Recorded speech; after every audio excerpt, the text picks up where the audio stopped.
That is the late nightmare of Jimmy Fallon. There's an undeniable sincerity that emanates from Jimmy Fallon. He's not just a talk show host, he's a friend you've known for years, inviting you into his world with open arms. Since his late night debut in 2009, Jimmy has almost unanimously been loved by fans and celebrities, but not anymore. The people closest to Jimmy, the ones he relies on the most, have come forward to reveal that his actual character behind the scenes is the total opposite of lovable and genuine. Erratic behavior, outbursts, intimidation, avoid eye contact. Nobody told Jimmy no. These quotes don't sound like the unapologetically joyful Tonight Show host we know, but these revelations might not be shocking to some. As many people have speculated, Jimmy's nice guy persona is entirely fake.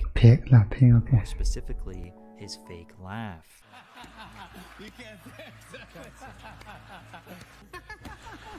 Okay, sometimes it's obnoxious, but yes, entertain the audience, right?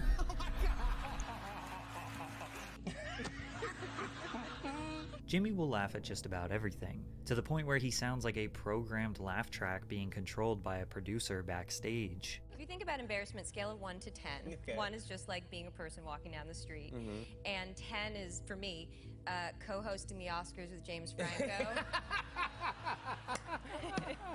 Without letting Ann mention why this was embarrassing, Jimmy just bursts out into laughter when there was nothing funny about what she said. And then she good. Tries to connect my right foot to my left arm, and he's trying to connect them like this, and I'm in such pain. I go like that, yeah, and his belly goes in my mouth. Even Ryan Gosling looked at Jimmy confused as to why he was laughing so hard. They both play it off awkwardly because they quickly realize this is harmless and it only makes them look better or funnier. There's no point in calling him out, but Taylor Swift wasn't having it. The VMAs are coming up August 24th. Oh, boy. And they're saying, I heard that Taylor Swift will be performing. Can you confirm or deny? I mean, we've had a really good time today. Taylor! Taylor! See where I'm going with this at least. Nobody ever listens to me. Oh my God. Oh my God. So what I was saying is... You're not even looking at me. Because I'm trying to think of what to say next. If he isn't interrupting them with laughter, he is interrupting them with other pointless talking. Taylor Swift's frustration was a little more obvious than David Spade's. It wasn't even the first one, but I squeaked on. You did stand-up. When I did, I'll tell the story. When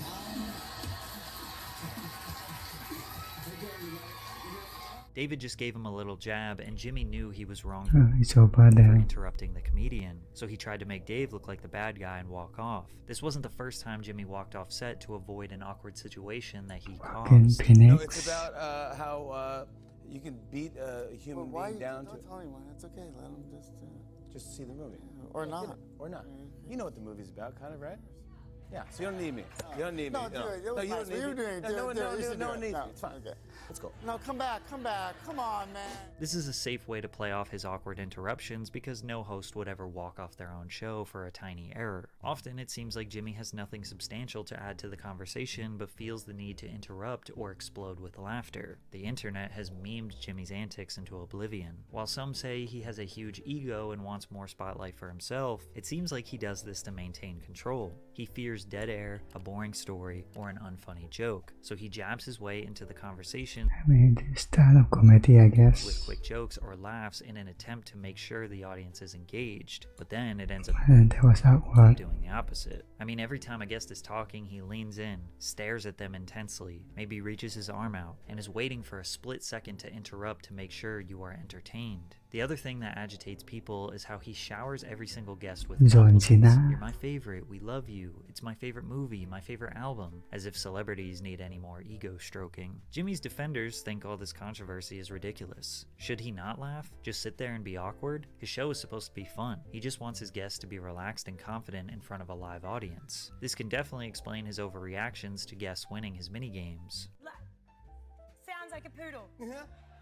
A labradoodle. Yeah.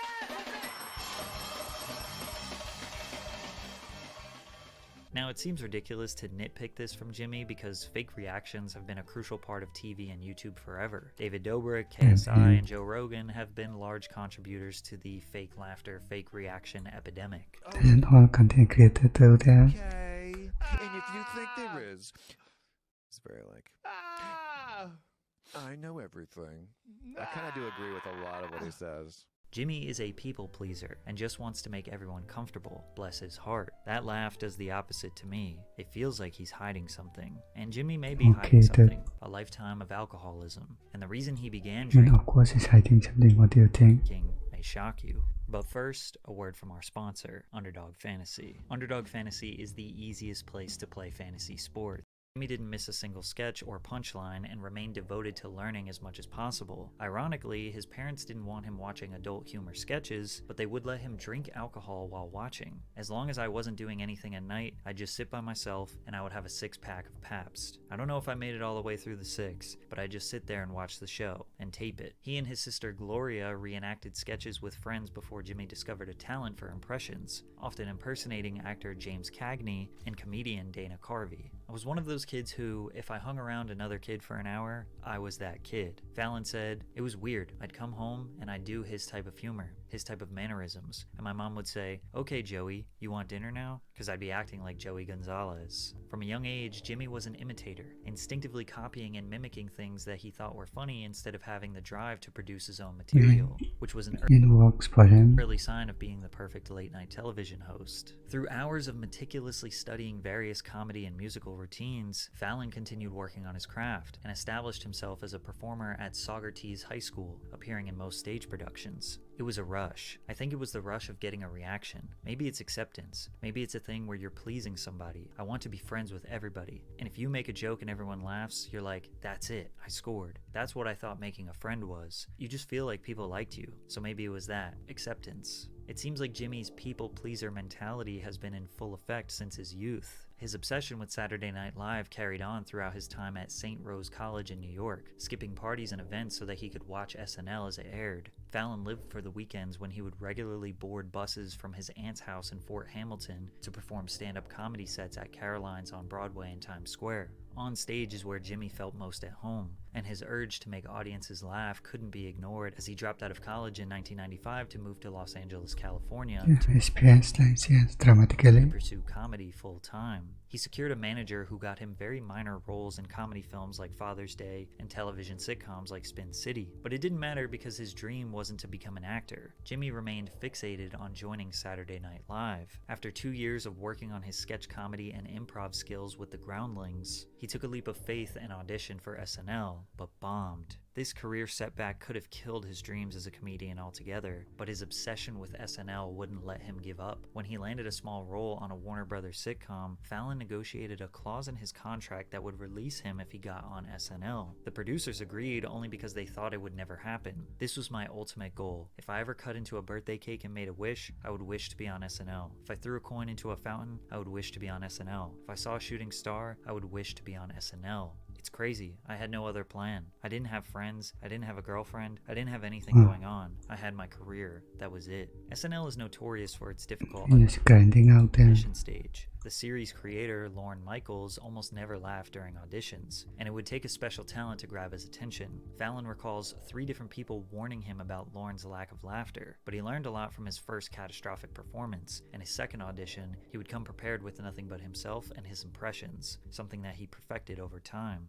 Jimmy marched on that stage, performing a celebrity walkathon with impressions of Jerry Seinfeld, Chris Rock, Bill Cosby, and Adam Sandler. To his surprise, Michaels and other executives could not stop laughing. I was in the room that day, says former SNL writer Tina Fey. He's one of 2 people I've ever seen who was completely ready to be on the show. Kristen Wiig is the other one. And Jimmy was ready like if there had been a show to do that night. Lorne Michaels informed Jimmy that his dreams were now a reality. He was going to be a cast member of Saturday Night Live. All Jimmy could do was look at Michaels and tell him, "I'm going to make you proud." He debuted beside the cast of SNL as a featured player during its 24th season in September 1998. Fallon established himself as a household name overnight, becoming known for his spot-on impressions of various celebrities and public figures. While he was living out his dream, Jimmy was also developing a scary addiction that would come back to haunt him decades later. During their time at SNL, Fallon and cast member Horatio Sanz often drank together. Sanz has described himself and Fallon as super-functioning alcoholics and stated that kind of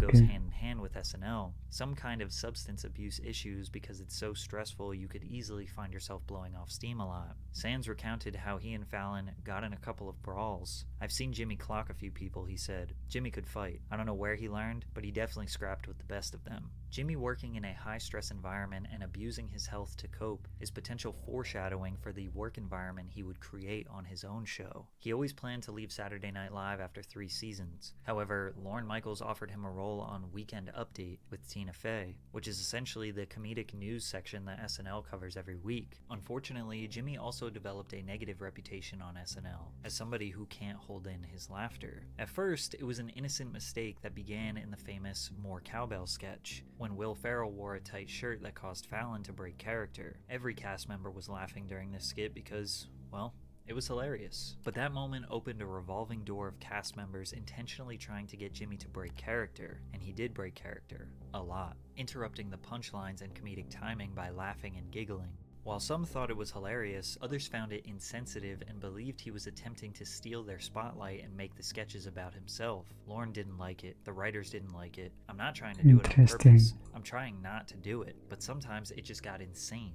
I couldn't hold it in. It was just so much fun. SNL has always tried to maintain the best of the best when it comes to comedic talent. Comedians laughing at their own jokes can sometimes be seen as unprofessional. In 2004, Jimmy decided to leave SNL and move into traditional acting. He signed a 2-movie deal with 20th Century Fox with the hopes of becoming a prominent star in the industry. The first was a lead role in the 2004 action comedy Taxi, alongside then rapper turned actor Queen Latifah. The other was the 2005 romantic comedy Fever Pitch, alongside Drew Barrymore. Both films received mixed reviews and had decent box office performance, but were not the first impression Jimmy I didn't even know he was in movies. Fallon wanted. With back-to-back disappointments, film offers rapidly decreased as studio executives grew hesitant to feature Fallon in future projects. He Is he from The Wire? experienced what he has deemed a lost period, characterized by a larger-than-usual alcohol consumption and uncertainty about his future career choices. "I was probably drinking more than I should have been drinking," he confessed. "It wasn't like sitting and watching old tapes of me on SNL with the screen flickering in front of me.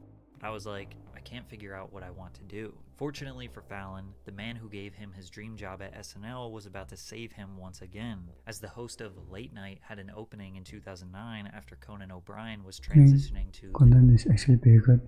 The Tonight Show. But Jimmy didn't make the best first impression. Many quickly realized that Jimmy wasn't edgy or dark enough for late night comedy. GQ claimed Jimmy was too cute for late night audiences used to hanging out with the snarky, cool crowd, suggesting he was too corny. "Yeah, the cool crowd was always beyond my grasp," he admitted. Late Night with Jimmy Fallon premiered on NBC in early March 2009. The series immediately outperformed CBS's The Late Late Show with Craig Ferguson by 500,000 viewers. Fallon also garnered more viewers than his predecessor, Conan O'Brien. Late Night with Jimmy Fallon was one of the first late-night talk shows to embrace social media and use it as an integral part of the show's engagement with its audience. Jimmy was able to connect with the youth who weren't watching TV at midnight in 2012 by regular uploads to YouTube, particularly comedic sketches and challenges with their favorite celebrities. "I got these tickets to the One Direction concert." Ew, I love One Direction. Do you have an extra ticket? Yeah.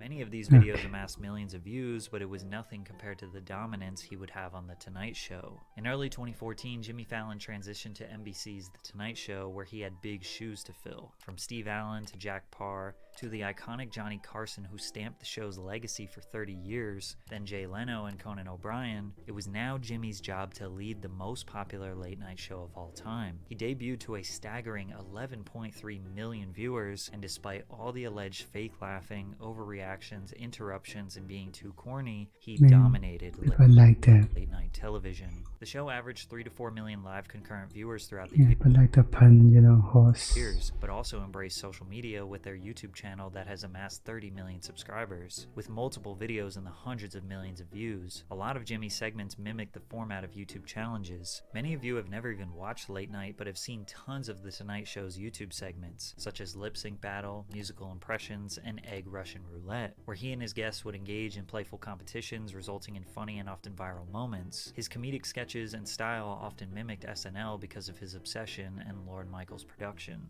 Jimmy is like the personification of a golden retriever, and America loved him. And although the late night host is a high profile and often rewarding role, the pressure can be severe. Late night hosts are expected to be funny and entertaining every night. The constant pressure to deliver humor can be mentally and emotionally taxing. Late night hosts must stay up to date with current events and pop And I play characters, so these are all different games. culture trends to keep their material relevant, which requires continuous research and adaptability. The aspect of balancing multiple roles can also be demanding, as late night hosts are not just comedians, they are also producers, writers, and often performers in various sketches and segments. Coming up with fresh and original content night after night can be creatively exhausting, as hosts must continually innovate to keep their shows interesting. Meanwhile, late night shows are often live or recorded in front of a live audience. This leaves little room for mistakes, and hosts must be prepared to handle unexpected situations. Therefore, late night hosts are very much reliant on their staff to help with research, writing jokes and sketches, making sure there are as little errors as possible. These writers and employees are Jimmy's lifeline.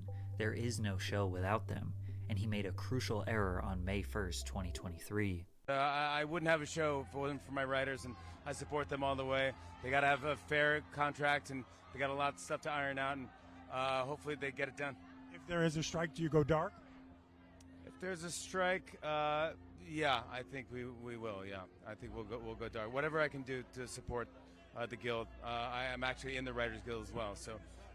Yeah, I couldn't do the show without them, and I support my whole staff. Although Jimmy says he will support his writers no matter what, his staff says otherwise. As one of his employees He conducted his own statements. to Twitter to write, he wasn't even at the meeting this morning to tell us we won't get paid after this week. Jimmy Fallon, please support your staff. Had fun bowling with you last week, but a party won't pay my rent. I'm sure many of you have heard about the 5-month-long writers' strike in Hollywood that just ended, and the reason for the strike is quite simple. The Writers Guild of America Yeah, should have been in the meeting, but I don't know. is the It's joint efforts complicated. of two different American labor unions representing thousands of writers in film, television, radio, and online media. Writers are the backbone of Jimmy Fallon and all of Hollywood's content. Without them, there are no jokes, no scripts, no stories, nothing. Yet somehow, they are the least compensated, with most of them earning below the poverty line in salary. Writers make a bulk of their earnings through residuals, which is a percentage that gets paid out to them every time a movie or show is streamed or syndicated in the future. But Hollywood executives restructured the industry during the streaming era, so these writers get basically nothing after the content is uploaded.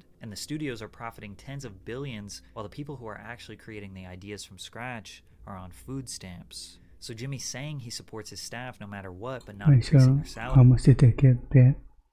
Any some examples? to a livable wage had them pretty pissed off, which led to a Rolling Stone article that contacted over 50 Tonight Show employees revealing what Jimmy is really like behind the scenes. Although many praised Fallon for his immense talent and comedic gifts, nobody spoke on record or had positive things to say about working on The Tonight Show. Interestingly enough, 3 employees who originally worked on Late Night claim a dramatic and ugly shift in working environment occurred once they transitioned to The Tonight Show. People that worked under them felt this pressure that if you made one mistake, you were gone and would be easily replaced. From 2014 to 2022, there were 9 different showrunners. This constant change in leadership gradually created a chaotic atmosphere among staffers who expressed their loss in faith in senior leadership. Nobody told Jimmy no.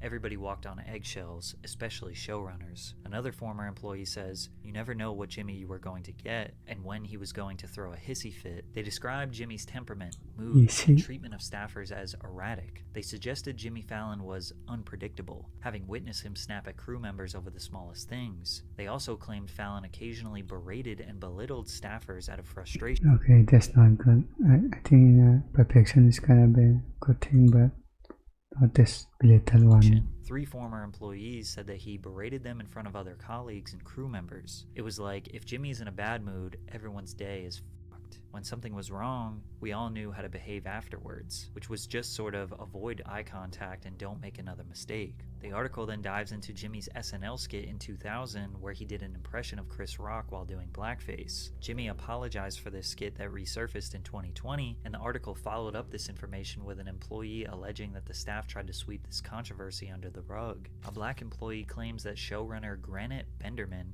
kept asking them, "What is going on with your hair?" trying to paint the picture of a racist environment behind the scenes at The Tonight Show. Employees claim that they experienced deteriorating health effects due to the environment, hair thinning, extreme weight loss. Mentally, I was in the lowest place of my life. I didn't want to live anymore. One longtime employee says they never reported their issues to HR because early on in their tenure at the show, they saw colleagues of theirs attempt to speak to human resources representatives and subsequently got fired from the show. They don't protect us, a former staffer says. They don't do anything for us. Many of you watching have probably worked in a toxic environment and have experienced similar ramifications as these employees alleged, so you can easily see this being a reality for Jimmy's show. Others speculated that this is nothing more than a hit piece. Many think that Jimmy's short temper, erratic behavior, and need for nothing less than perfection is standard for someone putting on a show for millions and millions of people. They think most of the worst allegations are against the showrunners, and Jimmy has to take the blame since he is the boss. Most people wonder why someone wouldn't just get a new job if it was so bad.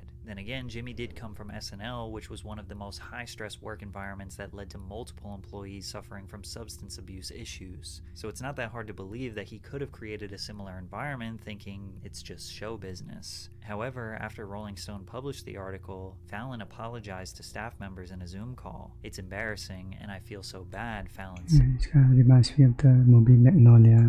According to two people who were on the call. "Sorry if I embarrassed you and your family and friends. I feel so bad I can't even tell you." We don't have the full apology, so we don't know if Jimmy is accepting blame for all of these allegations, for just a few, or if he is just following the command of his PR team to avoid the same outcome as Ellen. Yeah, yes, there was a link there. That's pretty good.